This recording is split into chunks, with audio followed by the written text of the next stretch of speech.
That's right. Good afternoon. I'm Dr. Puneet Bhuwania, consultant nephrologist at Wockhardt Hospital, Mira Road. Today I'll be talking about the most important topic and the need of the hour, organ donation, with a special mention about kidney donation. So before I start talking about kidney donation and organ donation, I would like to let the viewers know about the current magnitude of the problem. So every year, around 1 lakh chronic kidney disease patients are being diagnosed. And out of the 1 lakh, 50,000 of them require kidney transplantation every year. And if then the number of transplant done in a year are very minimal. That I would say is around 10,000. And out of 10,000, 8,000 are live donation and 2,000 are cadaver donation. So the viewers would like to ask me what is live donation and cadaver donation. So when we talk about donation, donation is divided into two topics. One is live donation, when your relative is requiring a kidney and you tend to give the kidney to the relative after due testing. And other is cadaver donation. That is when you pledge your organs for donation and when after your untimely death, your organs are being given to patients who are in the list for donation. So when we talk about kidney donation, I get many questions. What will be my life after kidney donation? What do I need to do? What precautions do I need to take? So I'll be talking about each one of them in small brief and in detail. So once we talk, let's start about kidney donation. So what I would like to say is kidney donation. God has been very kind to us. He's given us two kidneys, and what I believe is one kidney has been given to us in spare. And why do I say so?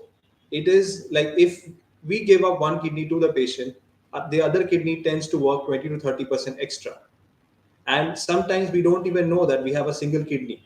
We tend to find out when we do a routine investigation, we do an ultrasound to find out that we have a single kidney functioning.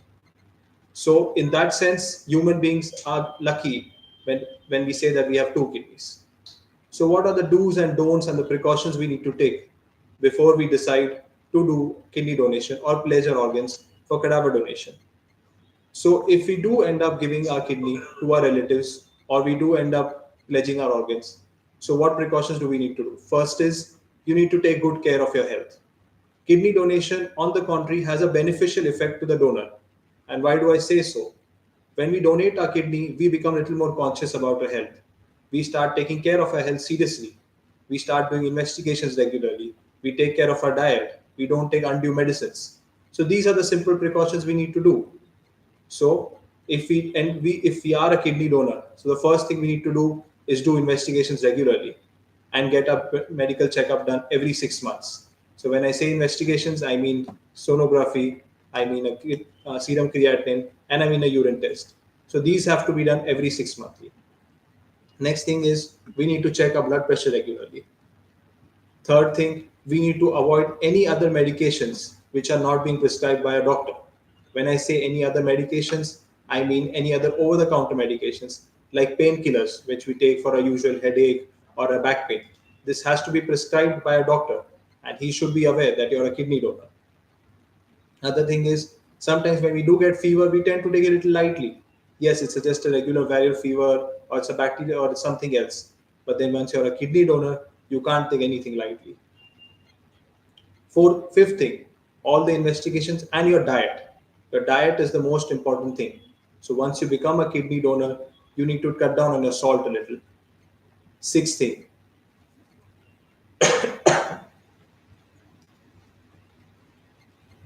am I audible? Yeah. So, and the other things. So once you do get an infection, you need to be very much careful about it.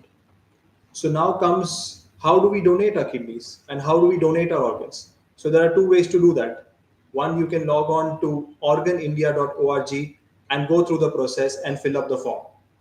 And the other way is you can just search me on Google. You can go to my updates and there is a QR code which you can just scan and it will redirect you to the page. I would like to share a case which happened with me last week. One of our patients who had registered with us 4 years back, and I repeat myself, 4 years back, recently got a kidney last week. And that you would be surprised to know who the donor was.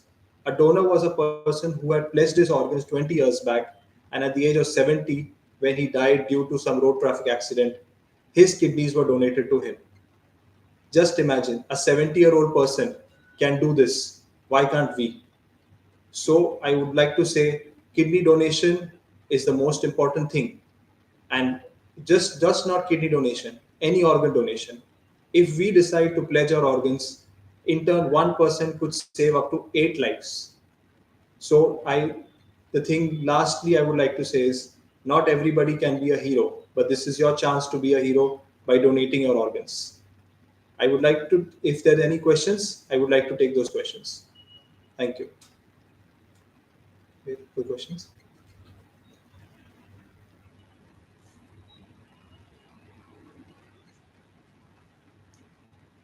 So if there are no further questions, you can even write to me on my email address, or you can write to us at wockharthospitals.com. And if there are any queries, if you have any relatives who are being diagnosed with chronic kidney disease, who needs a kidney transplant, and you are a fit donor, you can visit us at Wockhardt Hospitals, Mira Road. We are there 24 hours to help you out and help you have a better life after that.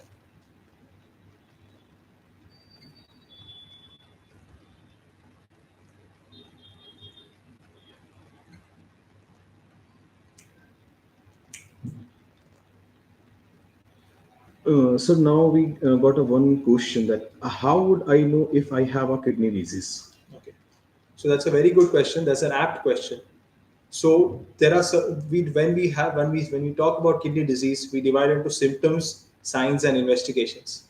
So generally, 60% of the people do have symptoms, but there are patients, 40% patients who don't have any symptoms. So when we talk about symptoms, we talk about leg swelling, we talk about some foamy urine, we talk about uncontrolled blood pressure. So these are some of the symptoms when we are thinking that we have a kidney disease. So even if we don't have symptoms, we are scared that there is a family history of kidney disease. How do we know that we have kidney disease? Then we do certain investigations. Investigations are like blood investigations where we do serum creatinine, where we do serum electrolytes, where we do a urine investigation to find out whether there's any protein leak or blood leak in the urine. And the last is sonography. That helps us finding out what is the outer structure or outer state of the kidney. This tells us whether there's any kidney stone or whether the kidneys are damaged due to some other infections or any other diseases or not. So these are some of the ways where we can find out that we have kidney disease. If you do have kidney disease, please don't ignore it. The earlier the kidney disease are diagnosed, the earlier the treatment is given, the kidney disease can be reversed. But if we ignore it for a longer time, the kidney disease, which initially starts from an acute kidney injury, can become a chronic kidney injury. So we got a second question. What are the common cause of kidney diseases? Okay. So generally in India, 60% of the kidney problems are due to diabetes and purely uncontrolled diabetes. So like if we are in the age of 30s and 40s, we are diagnosed to have diabetes. At that very point of time, we need to even get a kidney evaluation done, because most of the times kidney diseases begin with the diabetes. In the earlier days when diabetes was a little rare commodity, that time the kidney disease used to take around 10 to 15 years to develop. But during the current times where our habits are very bad, where we tend to indulge into junk foods and are taking undue medications, kidney disease and diabetes begin together. And then uncontrolled diabetes is one of the risk factors why a normal kidney can become a chronic kidney disease. The next in line comes hypertension. So hypertension is a two-way sword. A kidney disease patient can develop new onset BP, while a BP patient or a hypertensive patient can develop kidney problems. So if you have hypertension, please make sure your hypertensions are well controlled. If your blood pressure is well controlled, your kidney disease would be lesser, or your kidney disease would be very less. The other commodities are whether you'll be having a family history, whether there is any kidney stone in the past. So these are some of the problems, and the others are glomerulonephritis. These are diseases which, this is like, if I put it in simple terms, this is like an allergic kind of disease where body tries to make antibodies and tries to break the kidney. So this can be only found out when we do certain blood investigations and kidney biopsy. So kidney biopsy is a commodity. When we talk about biopsy, everybody thinks, okay, biopsy, it means cancer. No, biopsy does not equate to cancer. Biopsy is just a way to find out what's exactly happening in the kidney. And once we know what is exactly happening in the kidney, we can give adequate and appropriate treatment for it so that the kidney disease can be tackled at an early stage.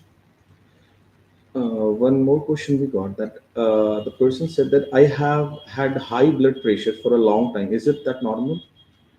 So high blood pressure, as I said is just 2 minutes back, high blood pressure and kidney disease both go hand in hand. The higher the blood pressure, the higher the kidney problems. And it's the other way around as well. The uncontrolled the kidney problem, the higher the blood pressure can be. So if you have high blood pressure, please get yourself evaluated whether it is because of the kidney or whether it's because of something other reason other than the kidney which is causing your blood pressure. And please get yourself checked and your blood pressure controlled. The sooner you control your blood pressure, the faster your kidney will recover. Okay, one more question we got that. How does kidney disease cause anemia? Okay. So generally, when we talk about kidney disease, kidney does not only means kidney and urine.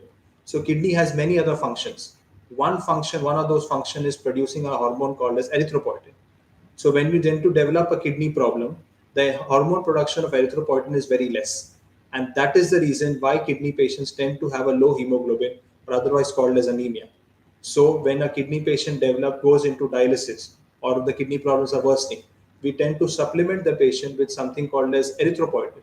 This is the hormone which the kidney should produce, but as it is not producing because of failure, we give a supplementation of it. So that is the reason why kidney patients and anemia go hand in hand. Okay, one more question we got right now. What drugs are harmful to the kidneys? Okay. So if I look at all the drugs, most of the drugs, as we know, obviously when drugs have an use, they have a side effect as well. So most of the drugs do have some effect on the kidney, but then yes, majority when I talk about harmful drugs, it is most of the times painkillers. Painkillers which have been not prescribed by doctors, which have been taken over the counter. It's like we go to the pharmacy, we have back pain, we take any painkiller. No, these are the painkillers which could cause majority of the problems. Other thing is when patient has kidney problems, we generally tend to view the TV, we tend to find out some ads, okay, you take this medicine, you take that medicine, that will help you in control your kidney. But no, most of the patients, what we see is when they have kidney problem, they end up taking those other medicines which are not being prescribed by a regular allopathic doctor, tend to develop and tend to have a faster kidney progression as compared to patients who are on regular allopathic medicines. So these are certain painkillers. Most of the time, it's the painkillers which are the cause of kidney problems. Okay, one very interesting question right now I got that. How can I protect my kidneys if I take medicines to treat a health condition? Okay. So the most important thing first you need to do is always if you feel that your kidneys are getting involved or kidneys are getting affected with the medicines you're taking, first go and visit your nephrologist nearby. Let him know that this is your medical condition, these are the medications you're taking. So according to your kidney state, the medication doses can be changed. Medication doses can be given according to what your kidney needs, or if the medicines are not suiting your kidney, the medicines can be changed. It is not that there is one condition has only one medicine. Always there are multiple medicines or multiple ways to treat the same condition. So if you have a kidney problem and you feel that the doctor feels that the medicine is affecting your kidney, he'll give you a substitute medicine at a dose which your kidneys can tolerate. On the flip side, help your condition as well. Okay, again one question we get that. What foods should I avoid for my kidney health? Yeah. So the most important thing, the most important thing, and I stress most important thing for the kidneys is your salt intake. If you have kidney problems, if you have blood pressure, your salt intake has to be less. And when I say salt intake, it generally means outside junk food. Majority of the outside junk foods need salt to keep the food fresh and to keep it tasty. So if you have home cooked food with less salt, your kidneys will never be harmed. But then if you indulge in eating outside food, if you indulge in eating packed foods, you are causing your kidneys to fail fast. So when I say what foods, as your question says what foods, I would only say one thing: take care of your salt. The kidneys will take care of you. Okay, again one you were sent the question that how does my doctor know I need to have a dialysis or get a transplant? Okay. So kidney stages are generally divided or are staged into 1 to 5. So when you die, when you do a blood investigations, you do a creatinine, you do a urine, you do a ultrasound, and you do a urine protein quantification. That lets us know what is the stage of the kidney. So once your kidney is in CKD stage 5, when I say CKD stage 5, I mean when the kidneys are functioning less than 5%. It's at that point of time your doctor would ask you, or your doctor would decide whether you need dialysis or not. Not dialysis is not only judged on the basis of creatinine. Dialysis on is judged on the requirement of the patient. Like with a creatinine of 5, some patients with a creatinine of only 5 go to dialysis. Why? Because they develop breathing problems. They develop severe anemia. They develop increased toxins level in the body. While I have certain patients with a creatinine of 15 who are not in dialysis because they don't have these symptoms. So patient's symptoms, patient's creatinine, and how they respond to the treatment decides whether you need dialysis or not. Coming to whether you need a transplantation, yes, once your creatinine or once your kidney functions are less than 15%, if you don't want to undergo dialysis, transplant is the best option available anywhere in the world. So if you do transplant before starting dialysis, your transplant survival, or I would say a graft survival, is much better than a patient who does transplant after doing dialysis. So if you have someone, if your relative who is willing to donate a kidney to you and your kidney functions are less than 15%, somewhere around 10%, 5%, and your doctor has advised transplant, please, I would suggest get a transplant done before you go into dialysis so that your life after transplant is much, much better.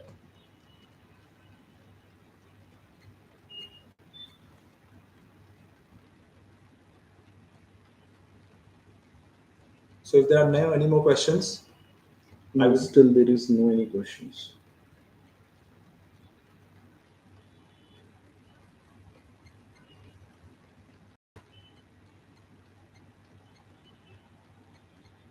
Okay.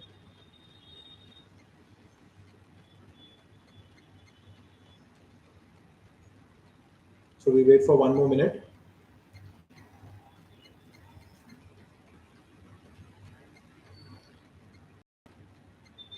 I hope I've been able to answer most of your questions. If there are any more questions, you are free to meet us at Wockhardt Hospital, Mira Yeah, Road. one more question we get that non-alcoholic fatty kidney disease. Okay. Yeah. So generally, non-alcoholic, there's an entity called as non-alcoholic fatty liver disease. Yes, there is some entity called as kidney disease also, but then that needs an evaluation to be done for it. We cannot directly label a condition called a non-alcoholic fatty kidney disease. All kidney disease have a reason.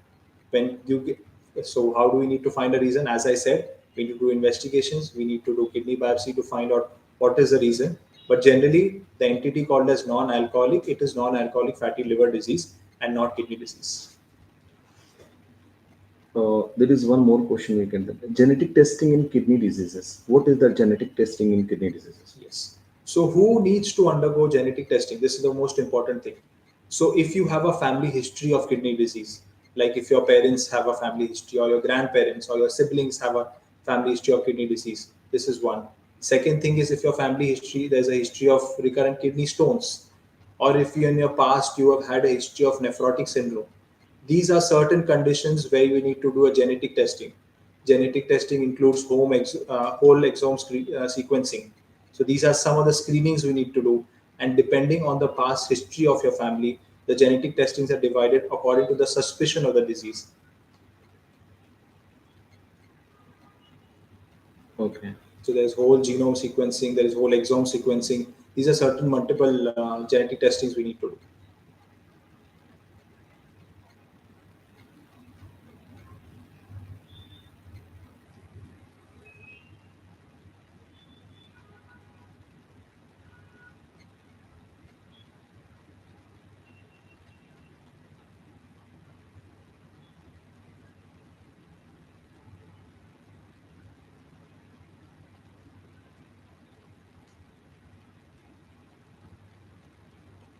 So there are no further questions. No, So, still we are not getting any questions. so hope I was able to answer most of your questions. Thank you for being, uh, thank you for listening and being a patient viewer. So, so anything regarding organ donation, please visit organindia.org, or you can visit us, or you can search my name on Google and you can scan the QR code to find out more about organ donation. Thank you. Thank you.